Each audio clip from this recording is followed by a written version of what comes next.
protection for 2-3 years, but then begins to fade when the child reaches 8 or 9 years.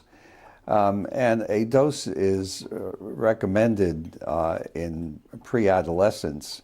And there in particular, what's been found is that with the so-called acellular vaccines, that after 2 or 3 years, that the efficacy diminishes considerably. And so there are efforts to try to improve that persistence of efficacy. And BioNet is one of the companies that is in effect trying to develop a longer-lasting acellular pertussis vaccine. There are other companies also working to improve the vaccine for adolescents. So the last vaccine recommended for adolescents is around what age? Of Tdap or a diphtheria, tetanus, pertussis containing vaccine? 13, 11, 13. Okay. And did I understand correctly that a few years after that last dose, most folks who've gotten that vaccine are no longer immune to pertussis? Well, most folks is perhaps a bit of an exaggeration, but it depends on the study. But certainly I would say that the high effectiveness that's seen initially after the vaccine diminishes considerably by 5 years. And what do you mean by considerably? Well, so it falls somewhere between 30 to 50% protection. So it's not nearly as good as after the vaccine dose is given. Okay, so after the last vaccine dose in adolescents, 5 years later, only 30 to 50% of people are receiving the CDC recommended childhood schedule are protected from pertussis. Yes. Okay. How about 10 years out? I'm not sure there are many studies that go that far out, but I would imagine that the protection is diminished considerably by that time. So most adults aren't protected for pertussis? Not unless they've received a booster dose. But that being said, it becomes complicated because if they are infected with the organism that causes pertussis, even if they are not ill because of it, they will get a natural booster, and so they may not have symptomatic pertussis. Pertussis is not uncommon in adults, but the epidemiology is not as well established as it is for children. But in terms of protection from vaccination from pertussis, most adults are not protected from the vaccination. You're saying if they're protected from exposure to the actual pertussis. Yeah. Is it bacteria? Yes. But you have to bear in mind that pertussis as a disease is most important in the newborn and in children. And fortunately, we have very effective means of preventing pertussis in those highly susceptible individuals. Adults will have a cough disease, but they won't die of pertussis. So although we want to protect them as well, the main point of pertussis vaccine is to protect the newborn and the young child. So is it only really dangerous in the first few months of life, or?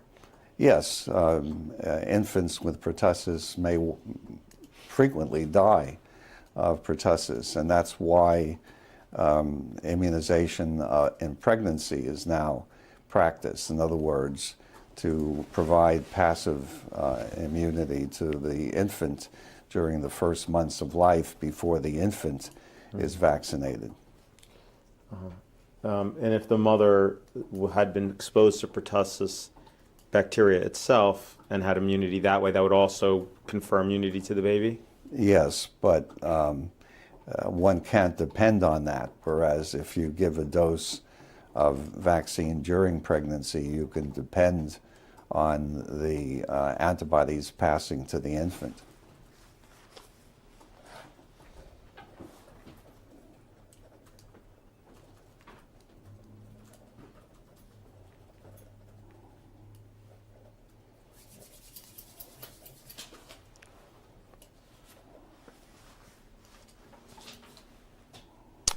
Does the acellular pertussis vaccine prevent? Sorry, say it again? Does the acellular pertussis vaccine prevent the infection and transmission of pertussis in the person vaccinated with acellular pertussis vaccine? Well, that's an area of active research. It appears that the acellular vaccines don't protect the individual from carrying the organism as much as the so-called whole cell pertussis vaccines did. But those data are based largely on animal studies, and we don't really have a lot of human data to tell us whether the animal results are true in humans or not. But there is a concern that the acellular vaccines may not protect an individual from passing the organism to another individual, even if the vaccinated person doesn't get sick himself or herself. What animals were used in those studies? Baboons. Why were baboons used? Why were baboons used? Because they are susceptible to pertussis, and obviously they're close to humans. Would those experiments be ethical to do with people as opposed to baboons? Well, I'm not sure it would be ethical to infect someone with pertussis.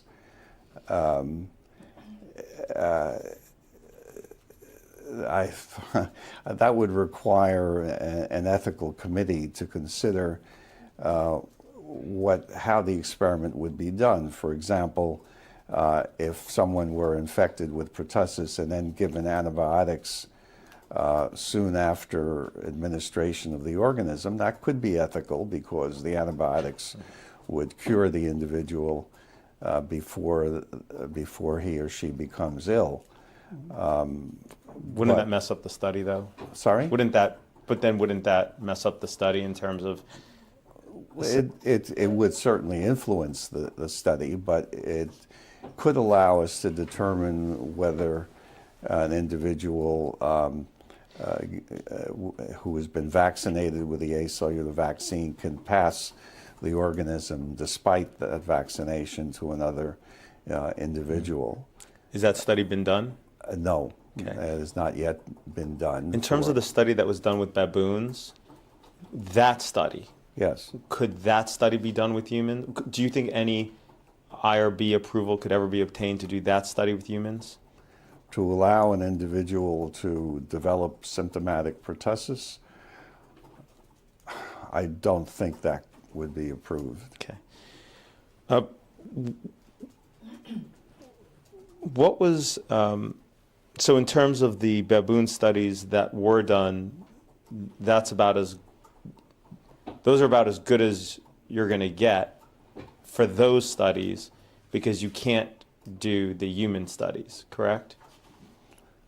In terms of evidence about the transmissibility and infection of pertussis from Yes, but after acellular pertussis vaccination. yes, but I believe that workers are trying to determine whether vaccinated individuals are still colonized by the pertussis organism. If they are colonized, then they probably could transmit to others. I mean, there's a lot of work going on in this field, including developing an attenuated Bordetella pertussis, which could be given to boost immunity and in particular to prevent carriage. So, as I said, this is a very active area of investigation. What was Merck's total revenue from vaccine sales in 2016? No idea. Think it was in the millions? I imagine so, but I certainly have no Do knowledge. you think it was in the billions? I do not know. Okay.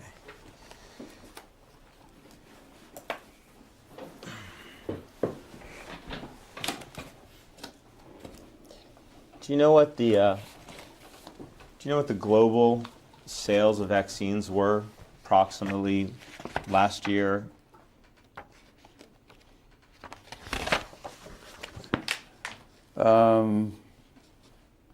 My vague recollection is something like 30 billion.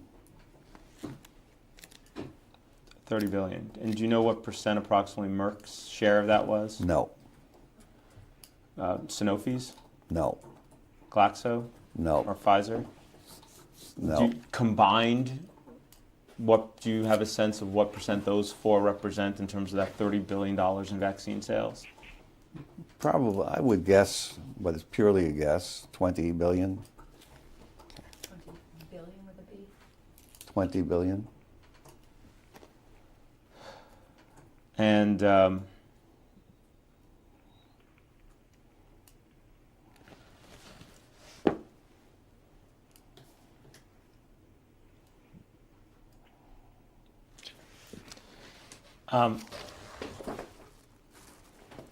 don't need to put it.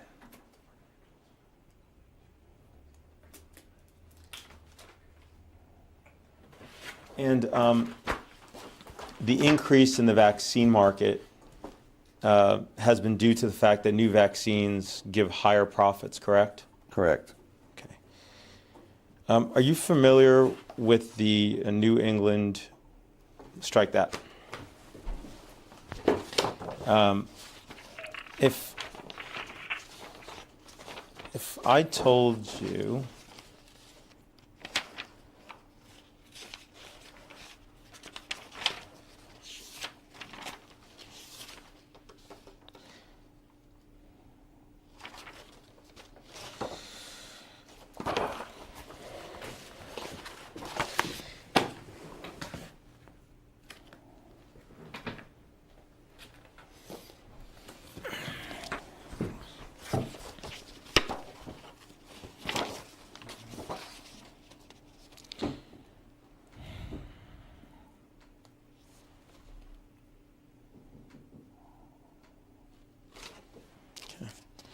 in terms of the $30 billion, and you said approximately, what percent did you say approximately you thought was from the big four vaccine makers?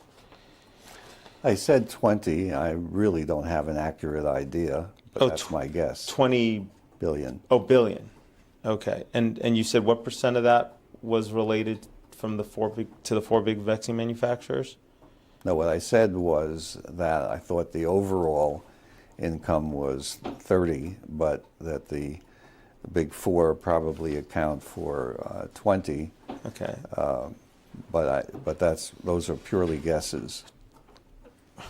Okay. All right, well, then let's do this. Okay. When you say it's a guess, how off do you think you might be? If it's a guess, how do I know how off I am? How did you come up with the 20 billion? Because I vaguely recall having seen a paper with those numbers, but my memory may be incorrect. Are you familiar with the New England Journal of Medicine? Yes, of course. What does an editor for this journal do? What does an editor for the journal do? Yeah. I presume that he edits articles that are submitted to the journal, And what does the editor-in-chief do? selects articles to be published. Okay. And what is your opinion about this, the New England Journal of Medicine? It is an influential medical journal. I'm going to read you a quote from a Dr. Edmund J. Safra, a professor at Harvard Medical School and a former editor-in-chief at the New England Journal of Medicine, and I'm going to ask you a question about it. Okay?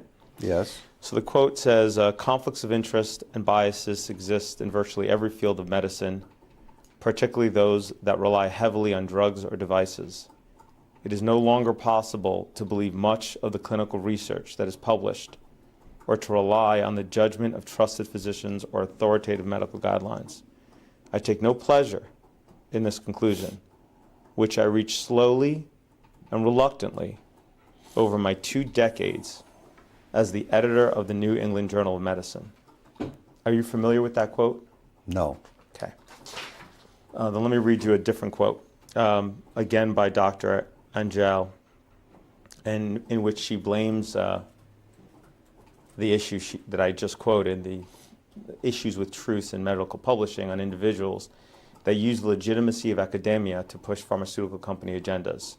Here's what she said about those individuals. She says, quote, "They serve as consultants of the same companies whose products they evaluate, join corporate advisory boards and speakers bureaus, enter into patent and royalty arrangements, agree to be the listed authors of articles ghostwritten by interested companies, promote drugs and devices at company-sponsored symposia, and allow themselves to be plied with expensive gifts and trips to luxurious settings. Many also have equity interests in sponsoring companies." Are you familiar with that quote? Yes, I think I have read that. Okay. You consulted for the big 4 vaccine manufacturers, correct? Yes. All right. You're in the corporate advisory boards of numerous vaccine developers, correct? Yes. You've received royalties from the sale of one or more vaccines, correct? Yes. You're listed as an author. So sorry. I missed the next question completely. Have you received royalties from the sale of one or more vaccines, correct? Yes. And you said yes. You are listed as an author on at least one or more papers where individuals authoring the papers receive compensation from vaccine makers, correct? Would you repeat that question? Sure. Have any of your co-authors on the papers that you've published received compensation from pharmaceutical companies? Presumably, yes. Yeah. And you've taken numerous trips over the last 30 years to various parts of the world. Yes. Okay. I'm going to read you a list of acronyms, and for the record, could you please state what you understand each to be? This way we can have commonality in terms of language. HHS. Health and Human Services. Okay. CDC. I know these. I know that you know these. This is just so that when I use the term CDC later, we have it defined. Centers for Disease Control. Thank you. Thank you. Have you ever been involved with the CDC? Yes, of course. Okay. What's been your involvement? Well, actually, I was a epidemic intelligence service officer in the 1950s, and I have served on committees. I've attended numerous meetings at CDC. I've worked, or let's say collaborated frequently with people from CDC. CDC is the world's most important epidemiology organization. FDA?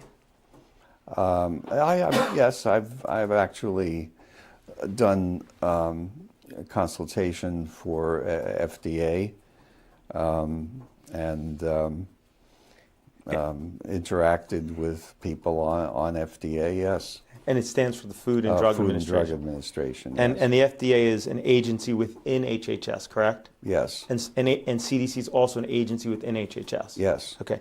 NIH? Yes, of course. That's- National Institutes of Health. Right. And you've been involved with the NIH? Yes. And how have you been involved? Served on committees, worked with people at NIH,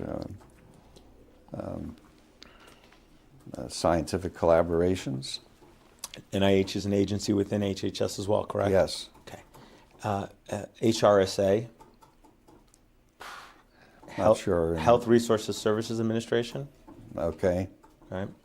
They were also an agency within HHS, Yes. correct? Any involvement with HRSA? I don't think so. ACIP? Well, yes, the Advisory Committee for Immunization Practices. I have attended their meetings since 1960s, probably. Have you ever served on the board at ACIP? On ACIP itself, no. Okay. No. Have you ever served on any board related to ACIP? The ACIP? I've I've participated in working groups, which they have organized on specific subjects. And what working groups were those?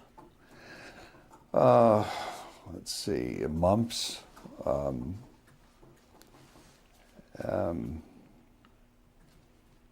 Let's see, what else? Mumps was the most recent one. I can't recall for the moment, but anyway, 2 or 3 working groups that they've organized from time to time. A yellow fever was one. Ever work on a working group for rotavirus? Actually, no. And measles? Measles? No. Not measles, I'm sorry, rubella. No, not for ACIP, no. A different government agency? No, actually, that was for WHO. For the rubella. Yes. And for rotavirus, did you serve on a committee No. for any other governmental No. entity? I need to hear the whole question, I'm please. sorry. You're answering while he's still questioning, and there's no question in the record. No. And for rotavirus, did you serve in a? You could strike that. It's okay.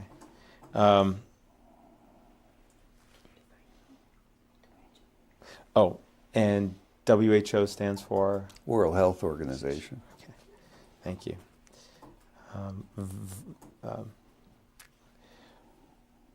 I don't know if I'm going to pronounce this acronym correct. You can correct me if I don't. Is it VRBAC? VRBAC? VRBAC? How does it normally pronounce? VRBPAC. Vaccines and Related Biologicals Advisory Committee. And that's VRBPAC. Yeah. Right? Okay. Any involvement with that committee? I have testified, but I've not served on the committee. Okay. What did you testify there for? On the, at least the last time, concerned the Dynavax vaccine. Oh, for the company you're on the board for. Yes. Okay. And this was to try to seek approval of that vaccine. Yes. Okay. Which ended up getting approved. Yes. The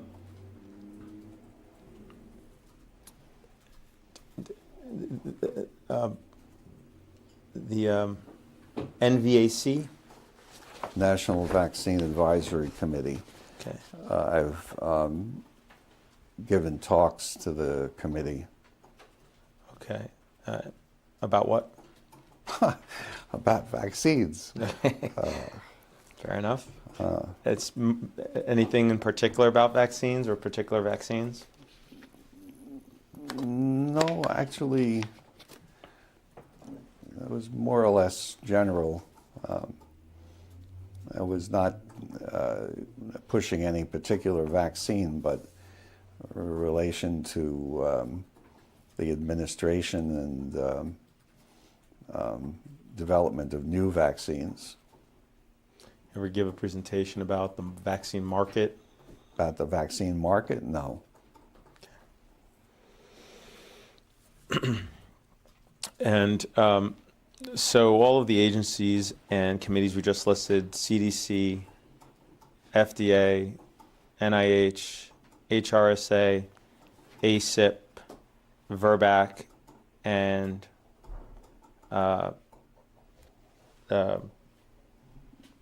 NVAC, they're all under HHS. I believe so, yes. Yeah.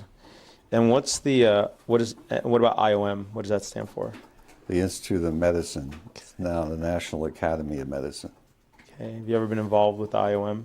Well, I'm a member of the National Academy. So, yes. Since when have you been a member? Oh, gosh.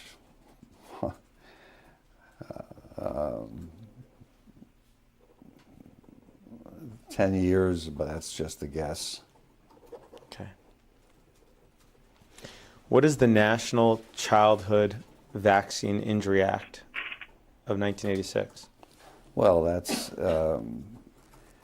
in effect, it funds the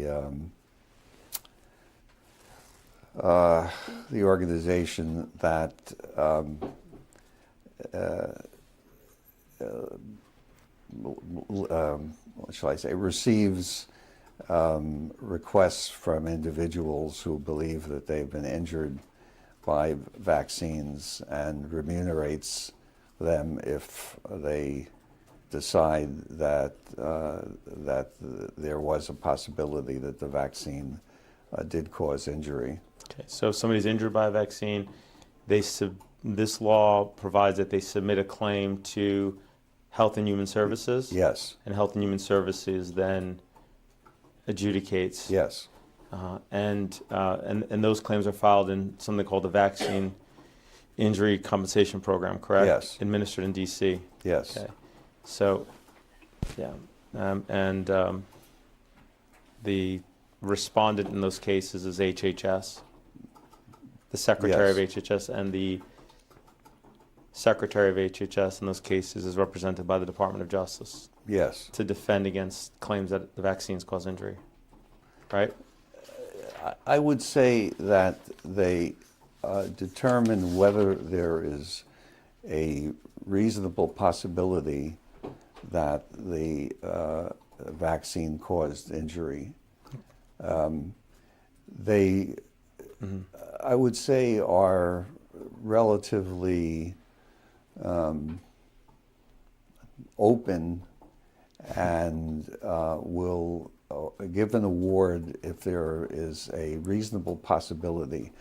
When this was first organized, Do you have a study that supports what you just said, or any That type what? of that they're open to giving awards? Do you have any governmental report or any authoritative source, any kind of governmental report or similar that supports the assertion you just made? well, I don't know. I'd have to look that up. Okay. But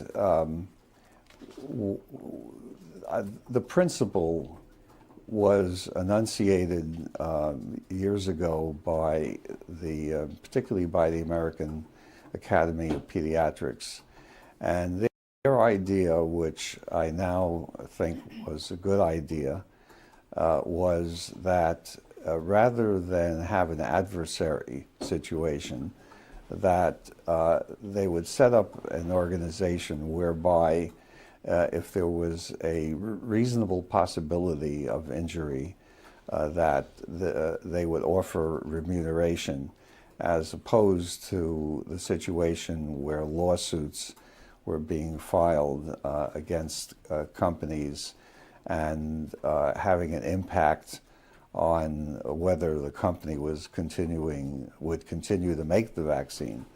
At a certain point, there were relatively few companies making vaccines. And so this is an idea which over the years I have realized was a good idea because it removed the, what shall I say,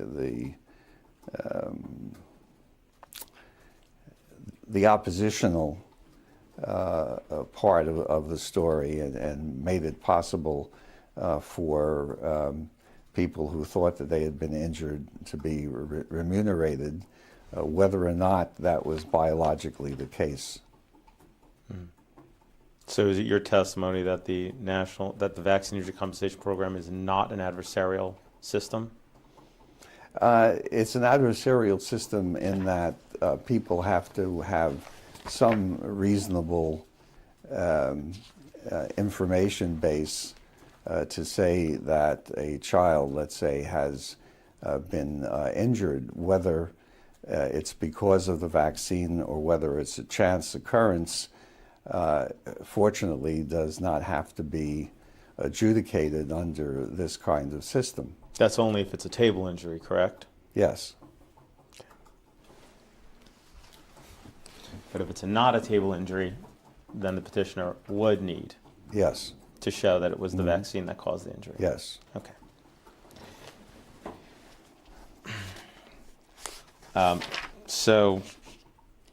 So this is, I'm going to refer to this as the 1986 Act. This is the act that gave vaccine manufacturers immunity from liability.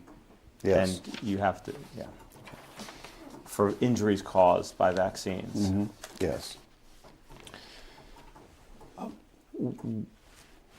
What is a bacteria?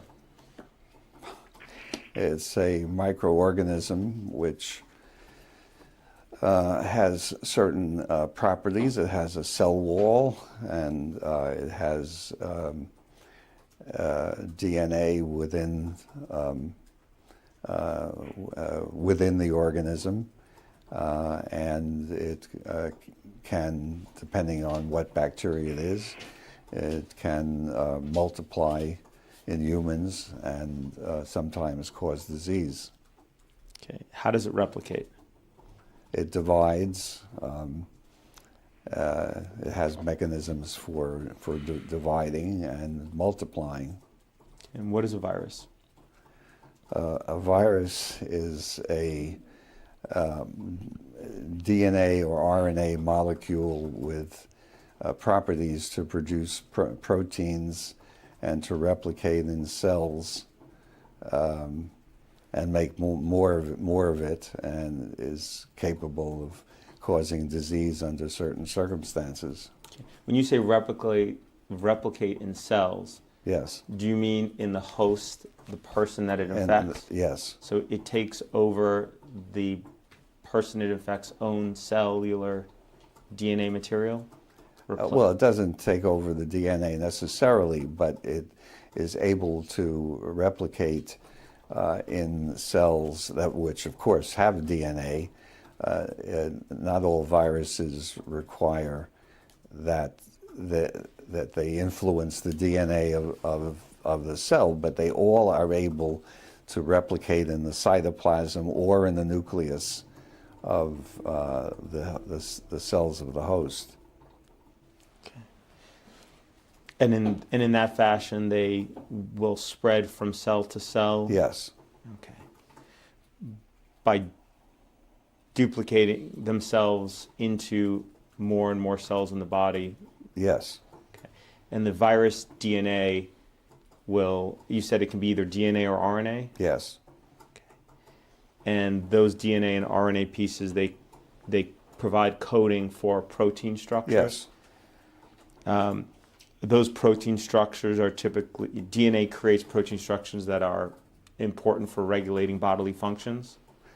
Well, the viruses I meant produce- DNA in general, I'm sorry. Yeah. Oh, well, DNA in general, yes. Yes. DNA in general codes for RNA, which then codes for proteins. Okay. Essential for human life? Yes. Okay.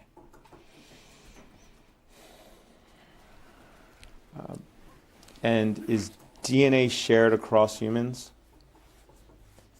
Meaning, is there similarity between the DNA sequence in different people? There are similarities, yes, and there are differences. Okay. What percent of, is the similarity is there between human DNA amongst individuals? Well, there are mostly similarities, but there are, of course, differences. That's why we are each different from one another. I've read, and tell me if this is not accurate, that human DNA is approximately among individuals 99.9% similar among different Yeah. people. Is that correct? Yes, Okay. but that still allows for differences. Right. Some of us have different eye color. Mhm. Yes. Yes? Sorry? Yes. Do all humans and mammals, strike that. What is the percentage of similarity between human DNA and the DNA in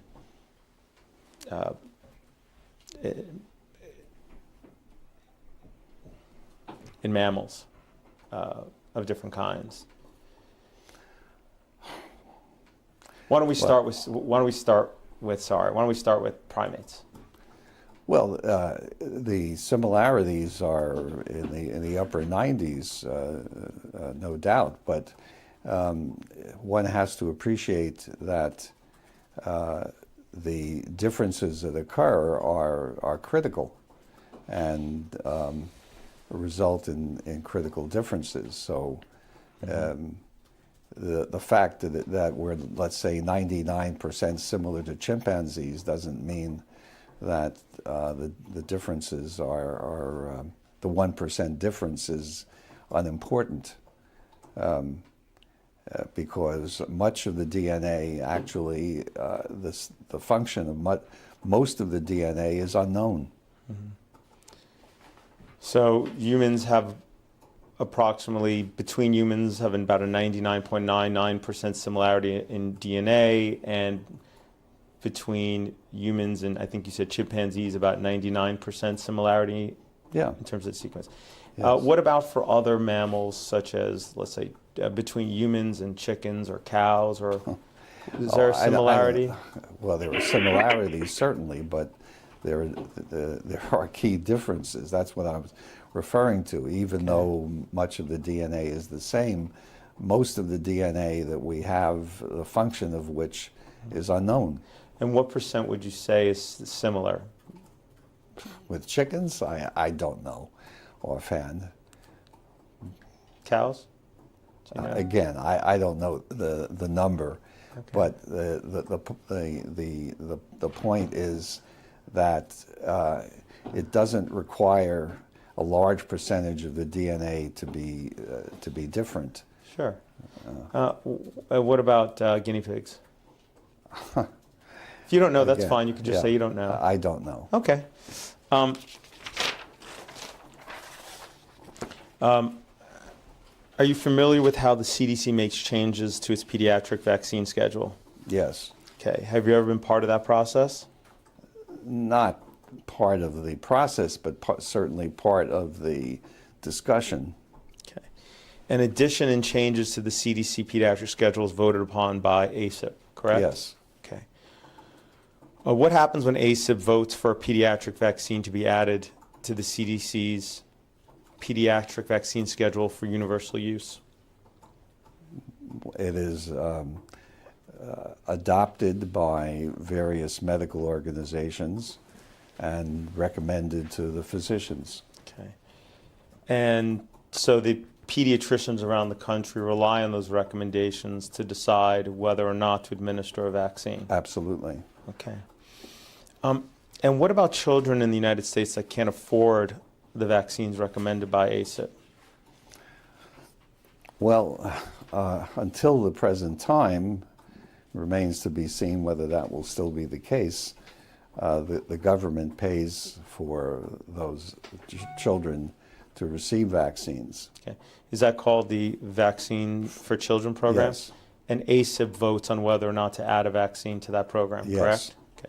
And when a vaccine is added to that program, the manufacturer is paid for the vaccine even if the child can't pay, correct? Correct. Okay. Do you know what percentage of vaccines, pediatric vaccines administered in the United States are purchased from pharmaceutical companies using federal money through the Vaccine for Children program? 50 to 60%. Okay. So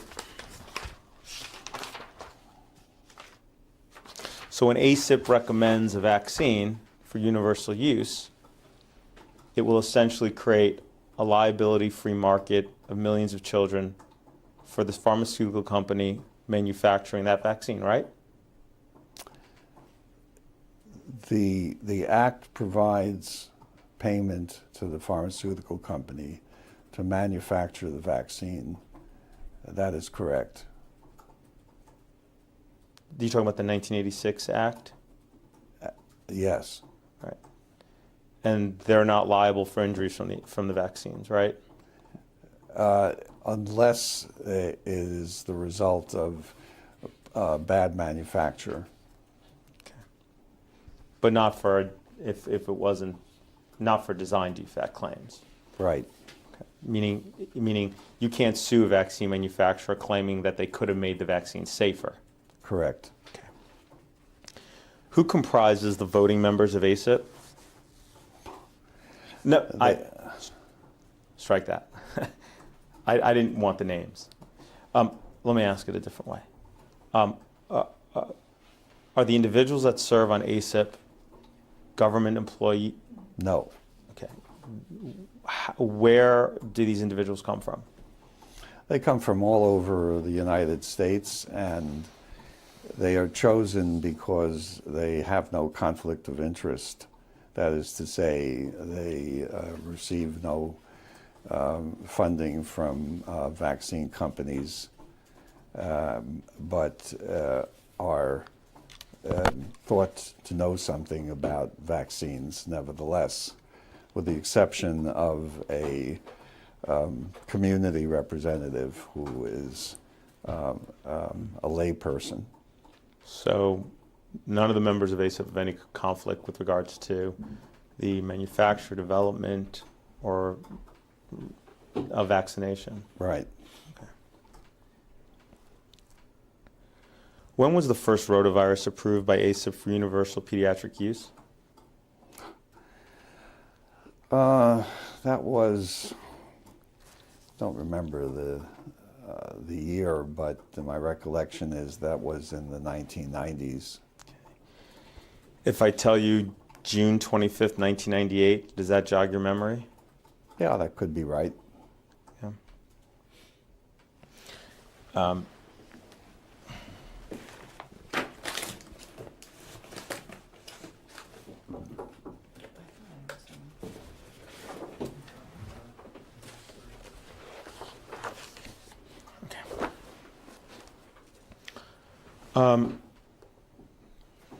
On that date, June 25th, 1998, you and your co-inventors, Paul Offit and Fred Clark, had already had a patent on the rotavirus vaccine, correct? Yes. Were you at ACIP at the meeting that they first approved the first ever rotavirus vaccine for universal pediatric use? I believe I was. Okay. Was Fred Clark at that meeting? I think he was. I'm not certain. Was Paul Offit at that meeting? Yes, Okay. What was Paul Offit's role at that meeting? his role. I don't remember whether he was still on the committee or not. I don't remember.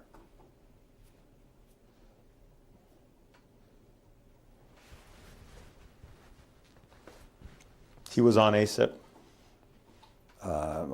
He was on ACIP, yes. He was a voting member of ACIP. But I am confident that he was not allowed to vote on the licensure of Rototech or on the administration of Rototech. For the first, what was the first rotavirus vaccine that was approved for universal use in this country? Rototech. Okay.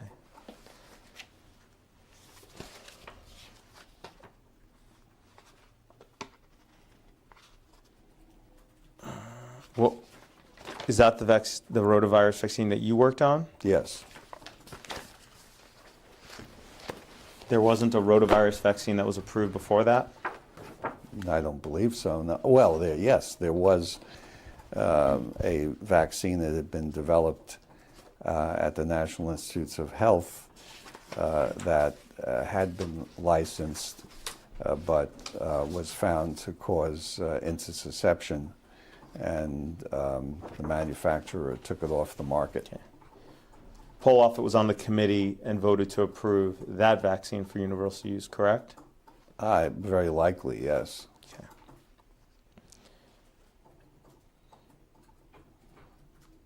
At the time that he voted to approve that rotavirus vaccine for universal use, he was a patent holder with you and Fred Clark on a rotavirus vaccine, correct? Yes. He didn't accuse himself from voting on recommending the rotavirus vaccine for universal use at that meeting, correct? That's correct, which in a sense was voting against himself, since obviously he was in favor of the vaccine that we were trying to develop. So in effect, he was voting for a competitor. Mm-hmm.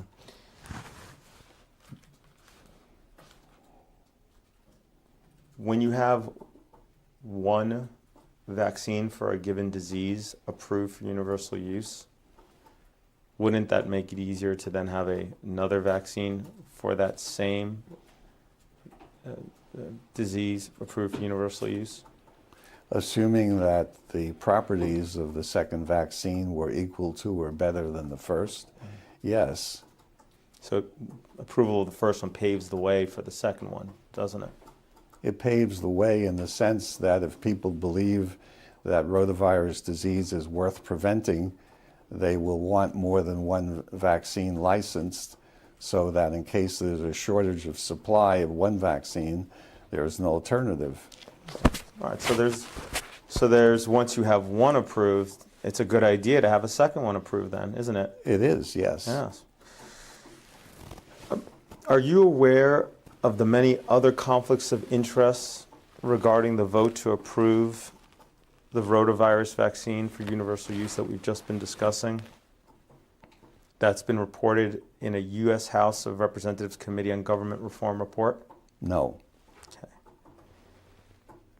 Are you aware that this report found that, quote, the overwhelming majority of members, both voting members and consultants, have substantial ties to the pharmaceutical industry, end quote?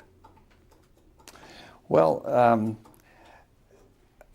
I can't go back to 1998, but at the moment, my criticism of the ACIP committee is that many of the people on the committee do not have a very large knowledge about vaccines, because they are eliminated from participating on the committee if they have any connections with industry. And I understand why that is the case, but it does result in a group of people who aren't necessarily the best informed. That being said, I agree with the idea that that people who are on the ACIP should have no conflict of interest. Watch your notes against your microphone. Pardon? Oh, the videographer was kindly advising me not to keep smacking my mic. That's pinned to my tie. Gotcha. Last question on this. Are you aware that this report by the U.S. House of Representatives Committee on Government Reform concluded that ACIP, quote, reflects, quote, a system where the government officials make crucial decisions affecting American children without the advice and consent of the governed? I'm not aware of that report, and I'll give you a copy. I do not agree with it. Oh, thanks. I'm gonna.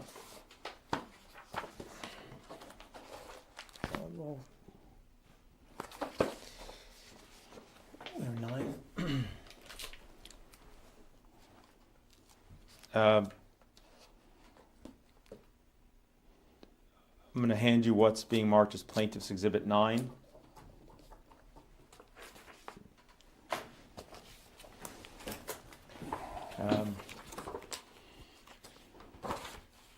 Happy to provide you a copy as well after the deposition that you can take home with you.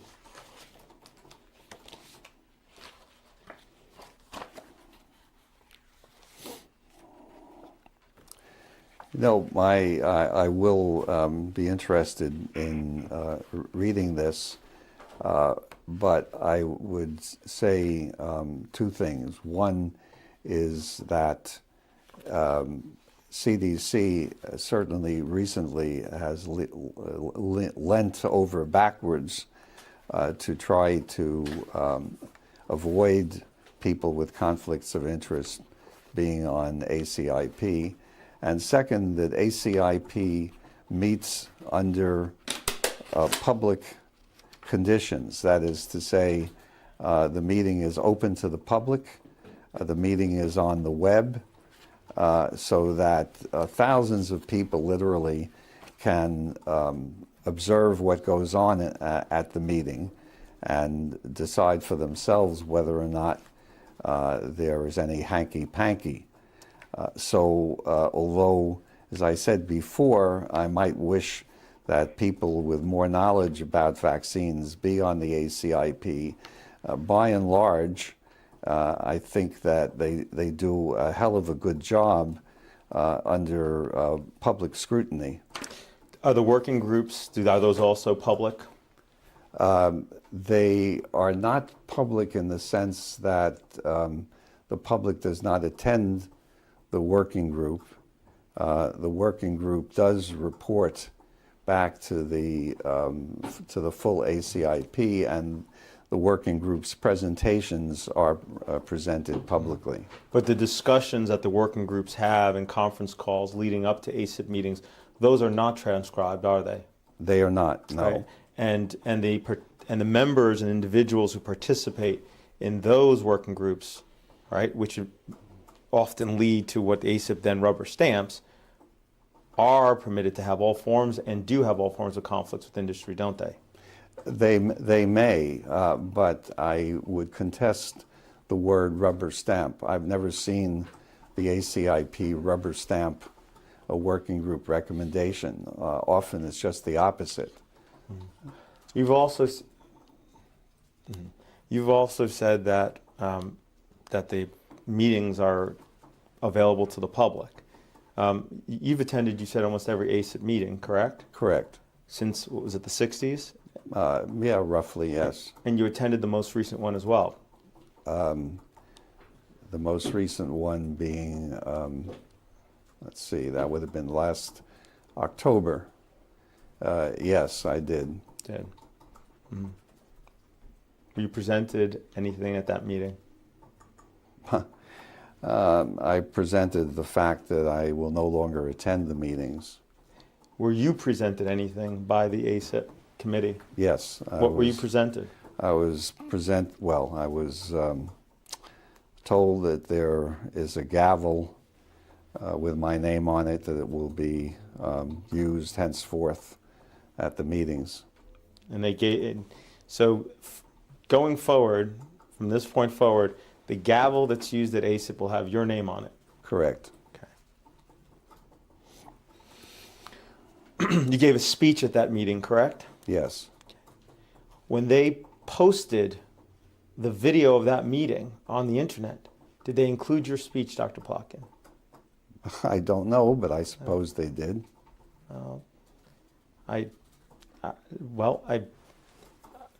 You can check after this deposition on the website and see if your speech is there. We have not been able to find it. Really? Now, Wow. regularly Too at bad. ACIP meetings, you get up and speak, correct? I often do, yes. Yeah, so you're given free, you're able to get up pretty much at any time and speak, aren't you? Yes, And you don't have to wait for the public comment period, correct? correct. And that's also true of vaccine manufacturers. They also are permitted to get up and come to the mic and speak, even not when there isn't public. Yes, they are often asked to answer questions that are being discussed. Isn't it true that they also get up and come to the front to speak even when not asked a question? They may do so if they have, if it's a discussion about one of their products. But if members of the public want to speak, they have to wait till the public speaking period, correct? Normally, yes. And when the videos are released, a lot of the conversations that occur between the pharmaceutical representatives and ASIP, do those also make it to the video that's released publicly? As far as I know, the video contains all of the public hearings. In other words, if somebody comes to the mic, they are photographed, and as far as I know, they appear on the web. I must say that since I've been attending the meetings, I haven't really watched them, but I will in February when they meet again. So apart from the working groups that occur out of public sight, what other meetings or goings about does ASIP engage in that's outside of the scrutiny of the public?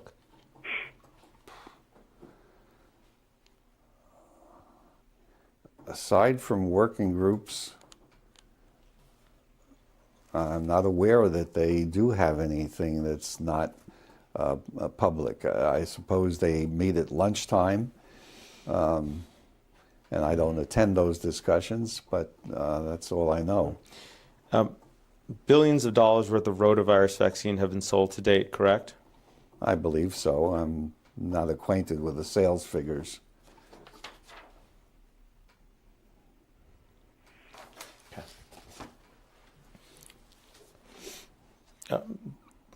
Does vaccination create a systemic change in the body? Vaccination creates a change in the immune system of the body. Okay. Is that supposed to be system-wide? Meaning, if I get vaccinated in my arm, but I'm infected in my toe, am I supposed to still be immune? Yes. Okay. So would you say, is it correct to say that vaccination is intended to create a systemic change in the body, throughout the body? It's intended to create a systemic change in the immune system of the body. Okay. In the immune system everywhere in the body?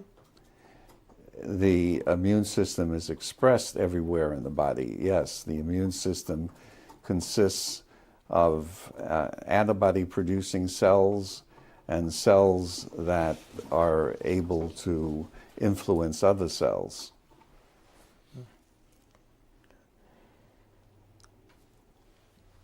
So can you read back the last answer? Question, the immune system is expressed everywhere in the body, yes. The immune system consists of antibody-producing cells and cells that are able to influence other cells. Okay. Is the immune system comprised of more than antibody-producing cells? It also also includes what are called T cells that are able to kill infected cells, for example, and to secrete substances that also have an effect on immunity. Okay. And is that referred to typically as cellular immunity? Yes. And the immunity conferred by vaccines that you were talking about earlier is called humoral immunity, yes. Thank you, appreciate that. Humoral immunity. Yes. Okay. So humoral immunity creates antibodies, and it's called humoral because it originates from the bones. Is that kind of where the name derives from? Well, the name I don't know. derives from the ancient term humors, but in effect it means antibodies that circulate throughout the body and can impact against infecting organisms. Okay. And the systemic change that we've that you've described is supposed to last years, if not a lifetime, Yes. correct, from vaccination? Yes.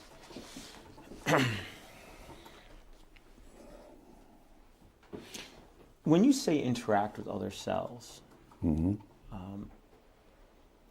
when you say that the immunity created by vaccines creates antibodies which then interact with other cells, can you describe that a bit more? What do you mean by interact with other cells?